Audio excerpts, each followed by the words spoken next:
இப்ப நீங்க பார்த்துட்டு இருக்கிற இந்த செடிய பார்த்தா, மூலிகை செடி மாதிரியே இருக்கும். மூலிகை செடியா? அப்டின்னா, அதாங்க ரீசென்ட்டா ஆக்சிடென்டல் ஃபார்மர்ஸ் அண்ட் கோன்னு ஒரு வெப் சீரிஸ் வந்துச்சு. அதுல ஒரு செடிய வந்து வளர்த்துவாங்க, மூலிகை செடின்னு. அதுல நெறைய மருத்துவ குணம்லாம் இருக்கு அப்டின்னு சொல்லிட்டுலாம் விப்பாங்க. ஸோ, அந்த செடிய பார்க்கும்பொழுது எனக்கு இந்த செடி ஞாபகம் வந்துச்சு. இந்த செடிய பார்க்கும்பொழுது எனக்கு அந்த செடி ஞாபகம் வந்துச்சு. அது என்ன செடி அப்டிங்கிறது உங்களுக்கு தெரிஞ்சதுன்னா, கீழ மறக்காம கமெண்ட் செக்ஷன்ல கமெண்ட் பண்ணுங்க. ஆனா, நீங்க பார்க்குற இந்த செடி வந்து அந்த செடி கிடையாது. இந்த செடியோட உண்மையான பேர் என்னன்னு சொல்லி பார்த்தீங்கன்னா, நரிப்பயிறு. இந்த நரிப்பயிருக்கு ஊருக்கு ஏத்த மாரி நெறைய பேர் இருக்கு. ஒரு சில ஊர்கள்ல நரிப்பயிர்ன்னு சொல்லுவாங்க. ஒரு சில ஊர்கள்ல பனிப்பயிர்ன்னு சொல்லுவாங்க. எங்க ஊர்ல குஞ்சு பயிர்ன்னு சொல்லுவாங்க. இந்த குஞ்சு பயிர நம்ம எதுக்காக விதைச்சோம் அப்படின்னு சொல்லி பார்த்தோம்னா, இல்ல வேண்டாம். நம்ம நரிப்பயிர்ன்னு கன்டின்யூ பண்ணிக்கலாம். இந்த நரிப்பயிர நம்ம வயல்ல நம்ம ஏன் விதைச்சோம் அப்படின்னு சொல்லி பார்த்தோம்னா, நம்ம ஆடுகளுக்கு கடலைக்கொடிக்கு அடுத்ததா ஒரு உலர் தீவனம் வந்து குடுக்கணும் அப்படின்னா, இந்த நரிப்பயிர் வந்து ஒரு பெஸ்ட் ஆப்ஷனா தெரிஞ்சுது. ஸோ, அதனால நம்ம வந்து இந்த நரிப்பயிர வந்து சூஸ் பண்ணோம். இந்த நரிப்பயிர வந்து நம்ம தென்னந்தோப்புல தான் வந்து விதைச்சிருந்தோம். இத வந்து ஐப்பசி பட்டம் வந்து வச்சிருந்தோம்னா, நம்ம காயும் நல்லா எடுக்கலாம். அதே மாரி கொடியும் அருமையா வரும்.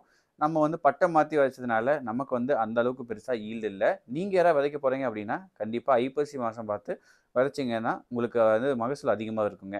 அது மட்டும் இல்லாம, இந்த பயிர நாங்க விதைச்சதுல, எங்களுக்கு வந்து காய்கள் வந்து நல்லாவே பிடிச்சிருந்தது. நான் கூட நெனச்சேன், சரி நம்ம வந்து வானகம் போயிருந்த பொழுது, காலையில வந்து காலை உணவா வந்து சிறுதானியங்கள வந்து அரைச்சு கூழ் மாரி குடுப்பாங்க. இல்லன்னா கஞ்சி மாரி வச்சு குடுப்பாங்க. சரி அது மாரி இந்த நரிப்பயிறு கூழ் ஒரு நாள் குடுத்துருந்தாங்க. அது சாப்பிட்டேன் நல்லா இருந்தது. சரி நம்ம வயல்லயும் வந்து நம்ம ஆர்கானிக்கா தான் பண்றோம். ஏன்னா, நம்ம வந்து மானாவாரியா ஏதாவது ஒரு பயிர் பண்றோம்னா, அதுக்கு அதிகமா வந்து மருந்து அடிக்க மாட்டோம். பூச்சி விரட்டிகள் எதுவுமே பண்ண மாட்டோம். அது பாட்டுல வருது, அது பாட்டுல வரட்டும் அப்படின்னு சொல்லி விட்டுருவோம். ஸோ, அதனால நாமளும் வந்து ஹார்வெஸ்ட் பண்ணிட்டு, நாம அத அரைச்சு ஒரு கூழா காலையில வலைய நம்ம குடிச்சிரலாம். ஒரு ஹெல்த்தியான உணவா இருக்கும் அப்படின்னு சொல்லிட்டு நம்ம நெனைச்சோம். பட் அங்க தான் வந்து என்ட்ரி குடுத்தாரு நம்ம மயிலு. நம்ம பார்த்துட்டு போய் கொஞ்ச நாள்லயே என்னாச்சு அப்படின்னு சொல்லி பார்த்தீங்கன்னா, ஒரு 5 நாள் தான் இருக்கும். 5 நாள்ல வந்து ஒரு மயில் வந்து குஞ்சு பொரிச்சிருந்தது. குஞ்சு பொரிச்சிருந்தது என்ன பண்ணுச்சு, ஒரு 20 குஞ்சுகள கூட்டிக்கிட்டு ஒரு மயில் வந்து 2, 3 நாள்ல இருக்கிற எல்லா நரி பேரையும் நல்லா விளைஞ்சிருக்குது எல்லாத்தையும் சாப்பிட்டு போயிருச்சு. ஸோ, நமக்கு கடைசியில கிடைச்சது ஏமாற்றம் தான். சரி அது ஒண்ணும் பண்ண முடியாது. நம்ம வந்து மயில் சாப்பிட்டதுக்கு மேல இருக்கிறத நம்ம அடிச்சுக்கலான்னு பார்த்தா, மீதி இருக்கெல்லாம் வந்து பொக்கு பயிரா இருக்குது. அதாவது பிஞ்சிலேயே வந்து காஞ்சு போன மாரி ஆயிருச்சு. ஸோ, நமக்கு வந்து சாப்பிட்றதுக்கு குடுத்து வைக்கல அப்படிங்கிற மாரி தான் இந்த இடத்துல ஆயிருக்குது.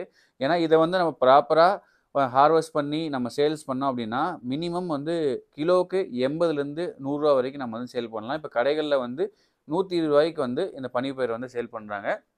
நம்மகிட்ட வந்து ரூ. 80லேருந்து ரூ. 100க்குள்ள வாங்குனா கூட, நம்ம போட்ட காசுக்கு ஒர்த்தான ஒரு அவுட்புட் வந்து நமக்கு வந்து கிடைக்குங்க. இது வந்து நம்ம ஒரு ஏக்கருக்கு வந்து நார்மலா விதைக்கணும் அப்படின்னா, ஒரு ஏக்கருக்கு 3லேருந்து 4 கிலோ வந்து விதைக்கலாம். ஆனா, நாங்க வந்து தென்னந்தோப்புக்குள்ள தான் விதைக்கிறோம் அப்படிங்கிறதுனால என்ன பண்ணோம் அப்படின்னா, மொத்தமா 1 1/2 ஏக்கருக்கு 3 கிலோ வந்து வச்சிருந்தோம். அவ்வளோதான் நாங்க வந்து விதைச்சது. அதுல முளைச்சது தான் நீங்க பார்த்துட்டு இருக்க இதெல்லாம். இந்த நரிப்பயிர நாங்க தென்னந்தோப்புகள்ல விதைச்சதுனால, அந்த நிழல் இருக்கிற இடத்துலலாம் வந்து சரியா வந்து முளைக்கல. கொஞ்சம் கூட வெளிய வரவே இல்ல. உங்க வயல்ல வந்து தென்னை மரம்லாம் இல்ல, எந்த மரமும் இல்லாத ஒரு மொட்டை காடா இருக்கு அப்படின்னா, அந்த வயல்ல நீங்க விதைச்சீங்க அப்படின்னா, ஒரு செடி வந்து வளர்ந்து, அது படர்றதே வந்து உங்களுக்கு ஒரு கத்த அளவுக்கு வரும். ஒரு சில இடங்கள்ல வந்து தண்ணி பாய்ச்சும் இந்த நரிப்பயிர வந்து வளர்த்துறாங்க. அந்த மாரி இடங்கள்ல பார்த்தீங்கன்னா, அதோட வளர்ச்சி வந்து ரொம்பவே அதிகமா இருக்கு. நமக்கு வந்து ஈல்டும் கொஞ்சம் அதிகமாவே கிடைக்குது. நம்ம வந்து மானாவாரியா தான் பண்ணோம். தண்ணி எதுவுமே பாய்க்கலைங்க. இந்த நரிப்பயிர ஆடு, மாடுகளுக்கு வந்து ஒரு உலர் தீவனமா காய வச்சு குடுக்கணும்னு நெனச்சீங்க அப்டின்னா, ஒரு 3 மாசத்துலயே இத அறுவடை பண்ணி, அந்த கொடிய காய வச்சு நீங்க அப்படியே போராக்கிக்கலாம். இல்ல நான் வந்து காய் எடுக்க போறேன், இதுலேருந்து அறுவடை பண்ண போறேன் அப்படின்னு நெனச்சீங்கன்னா, ஒரு 4 மாசத்துல வந்து இந்த பயிர் வந்து நல்லா விளைஞ்சிருக்கும். விளைஞ்சத அறுத்துட்டு போயி, நீங்க காய வச்சு தளத்துல போட்டு அடிச்சு, நீங்க வந்து பயிர் எடுத்துக்கலாங்க. இந்த நரிப்பயிர நம்ம பயிருக்காக நம்ம எடுத்து அடிக்கும் பொழுது கூட, நமக்கு வந்து கொடி கண்டிப்பா கிடைக்கும். அதையும் நம்ம வந்து ஆடுகளுக்கு உலர் தீவனமா குடுக்கலாங்க. இந்த நரிப்பயிர உணவா சாப்பிட்ட ஒருத்தர வந்து நான் பார்த்தேன். அவங்க என்ன சொல்றாங்க அப்படிங்கிறத நம்ம வந்து இப்ப கேட்கலாங்க. உங்க பேருங்க ஐயா? பேரு கண்ணம்மா. இந்த நரிப்பயிர பத்தி உங்களுக்கு எவ்வளவு நாளா தெரியுங்க? என் சின்ன வயசுலேருந்து எனக்கு தெரியும். சரிங்க. இப்போ வந்து யாரும் நரிப்பயிர வந்து யாரும் குழம்புலயே வச்சுக்கிறது இல்ல, எங்கேயுமே ஆறு வச்சுக்கிறது இல்ல. ஆறு நீங்க என்ன எங் பண்ணுவீங்க அத முன்னெல்லாம்? நாங்கள் முன்னெல்லாம் குழம்பு வச்சுக்குவோம், ம். வேவிச்சு எல்லாம் திரும்ப தாளிச்சு ம். எல்லாமே அதெல்லாம் செய்வோம். சரிங்க. அப்பல்லாம் எப்படி வந்து விதைப்பாங்க? அப்போல்லாம் தென்னமில்ல இல்லை, ஆ. அப்போ சொட்டைக்காடு விதைச்சோம். ஆ. அப்போல்லாம் நல்லா வந்தது. ஆ. இப்போ தான் மயில் இருக்குதே, ஆ. அது தின்னுக்கிட்டு போகுது. நல்லா அது தான் தின்னு தெரியுது. மிச்சம் எல்லாம் சோடைக்காயாக போயிடுது. சோடக்காய்னா அந்த பிஞ்சிலே வாடி போறது. பிஞ்சிலே வாடி போயிடுறது. நல்ல காயெல்லாம் எதுவும் இருக்கிறது இல்ல. நல்ல காயும் இல்லை. சரி இதுல என்னென்ன குழம்பு வைப்பீங்க? இதுலேயும் எல்லாம் தட்டைப்பயிறு, கொள்ளு, ம். பச்சை பயிறு, அவரை அவரை விதை, ம். அவரைக்காய் விதைக்கிறோமில்ல, ம். அது அந்த எல்லாம் மாரி இந்த குழம்பு வைப்பீங்க இதையும். இதையும் அதே மாதிரி தான் வைப்போம். தட்டைப்பயிறு குழம்பு, இந்த அவரை விதை குழம்பு மாதிரி வைப்பீங்க இத. ஆமாம், எல்லா குழம்பும் அப்படியே தான் வைப்போம். சரிங்க. இப்பயும் இதெல்லாம் சாப்பிட்றாங்களா?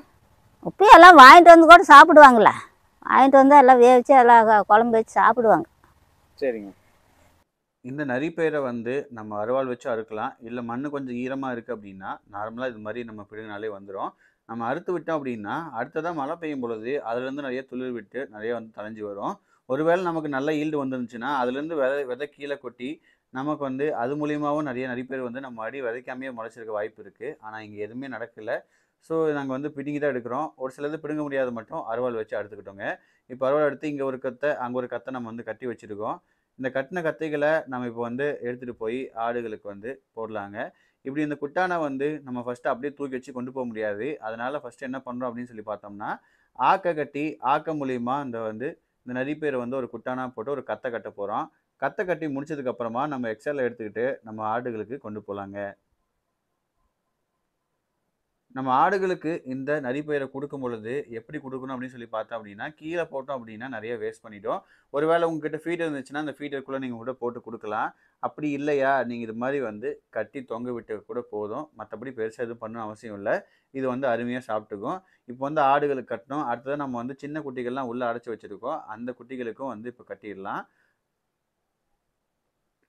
பார்த்தீங்கன்னா தெரியும். ஆடுகளும் நல்லா சாப்பிடுது. அதே மாரி குட்டிகளும் வந்து நல்லா சாப்பிடுது. இப்போ வந்து மாடுகள் சாப்பிடுதா? அப்படிங்கிற ஒரு சந்தேகம் இருக்கும். அதுக்கும் கொஞ்சம் கொண்டு போய் போட்டு பார்க்கலாம். அது எப்படி சாப்பிடுது அப்படின்ட்டு.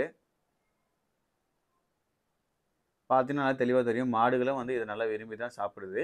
இது வந்து ஒரு மருந்தடிக்காம நான் வளர்த்த முடியறதுக்கான காரணமா நான் என்ன பார்க்குறேன் அப்படின்னு சொல்லி பார்த்தோம்னா, இதில வந்து மொளங்கு கொஞ்சம் இருக்கு. நம்ம காய வைக்கிறதுக்கு முன்னாடி நெறைய மொளங்கு இருக்கு. கையெல்லாம் பாருங்க சின்ன சின்ன கொப்பளம் மாரி இருக்கும். ஸோ இந்த மொளங்கு வந்து என்னவா வேலை செய்யுது அப்படின்னு சொல்லி பார்த்தீங்கன்னா, அந்த செடிக்கு வந்து ஒரு புரொடக்டிவ் லேயர் மாரி இருக்கு. அதனால பூச்சிகள் வந்து அத தாக்குறது வந்து ரொம்பவே கம்மியா இருக்குங்க. சரிங்களா? இது ஒரு விஷயம் இருக்கு. அத சொல்லணும்னு நெனச்சு சொன்னேன். அதுக்கு அடுத்ததா இந்த நரிப்பயிறு வந்து நல்லா ஈல்டு வந்துச்சு அப்படின்னா, நீங்க வந்து இப்ப பார்க்குற மாரி ஒரு போரா அமைச்சு கூட நம்ம ஆடுகள வந்து அப்படியே விட்டு சாப்பிட வைக்கலாம். இல்லன்னா டெய்லியும் கொஞ்சம் கொஞ்சமா போர்லருந்து வெட்டி வெட்டி நம்ம இந்த ஆடுகளுக்கு வந்து இந்த நரிப்பயிர தீவனமா குடுக்கலாங்க. இந்த நரிப்பயிர வந்து பச்சையா போடும்பொழுது ஒரு பிரச்சனை இருக்கு. அது என்ன அப்படின்னு சொல்லி பார்த்தோம்னா, இதுல கொஞ்சம் மொளங்கு இருக்கிறதுனால ஆடுகளுக்கும், மாடுகளுக்கும் வந்து செனை களையறதுக்கான வாய்ப்புகள் இருக்கு. அதுக்கு பதிலா நீங்க காய வச்சு போட்டீங்க அப்படின்னா, அந்த பிரச்சனைகள் வந்து அதிகப்படியா நீங்க வந்து தவிர்க்கலாம். நீங்க பச்சையா போடும்பொழுது கொஞ்சம் செனை மாட்டுக்கு போடுறீங்க, இல்ல செனை ஆட்டுக்கு போடுறீங்க அப்படின்னா, மத்த தீவனத்துகளோட இத கலந்து வைங்க. நம்ம ஆடுகள் எதுவுமே வந்து செனை கிடையாது. ஸோ நம்ம வந்து அப்படியே வந்து போட்டோங்க. ஆனா ஒரு சிலர் வந்து வயல்ல வந்து நரிப்பயிர் விதைச்சுட்டு, அத அறுவடை செய்யாம பச்சையா இருக்கும் பொழுதே ஆடு, மாடுகள விட்டு மேய்க்க வைக்கிறாங்க. அந்த மாரி நீங்க மேய்க்க வைக்கிறீங்க அப்படின்னா, உங்களுக்கு இந்த செனை களையிற பிரச்சனை, அந்த மாரி ஏதாவது பிரச்சனை வந்திருக்கா அப்படிங்கிறத, இந்த வீடியோ பார்த்துட்டு இருக்கும் பொழுதே கீழ கமெண்ட் செக்ஷன்ல கமெண்ட் பண்ணுங்க. நானும் கொஞ்சம் தெரிஞ்சுக்கிறேன். இந்த விஷயங்கள் எனக்கு ஒரு சிலர் சொன்னாங்க. இது மாரி இதில கொஞ்சம் மொளங்கு இருக்குது. அதனால செனை களைய வாய்ப்பு இருக்குது அப்படின்னு சொன்னாங்க. ஸோ அதனால நான் வந்து சொன்னேன். பச்சையா போடும்பொழுது செனை களையறதுக்கான வாய்ப்புகள் இருக்கு அப்படின்னு சொல்லிட்டு. மத்தபடி நம்ம காய வச்சு போடும்பொழுது, நமக்கு எந்த ஒரு பிரச்சனையும் இல்ல அப்படிங்கிற விஷயங்கள வந்து சொன்னாங்க. சரிங்களா?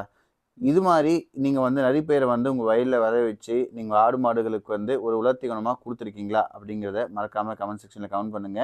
அதே மாதிரி இதுல இருந்து வர அறுவடை செய்ற இந்த நரிப்பயிர நீங்க வந்து சாப்பிட்டுருக்கிறீங்களா? அப்படிங்கிறதையும் மறக்காம வந்து சொல்லிட்டு போங்க. ஸோ இந்த வீடியோ உங்களுக்கு வந்து புடிச்சிருந்துச்சுன்னா, லைக் பண்ணுங்க, ஷேர் பண்ணுங்க. மறக்காம பிரில்லியன்ட் ஜோக்கர் சேனலுக்கு சப்ஸ்கிரைப் பண்ணுங்க. நன்றி, வணக்கம்.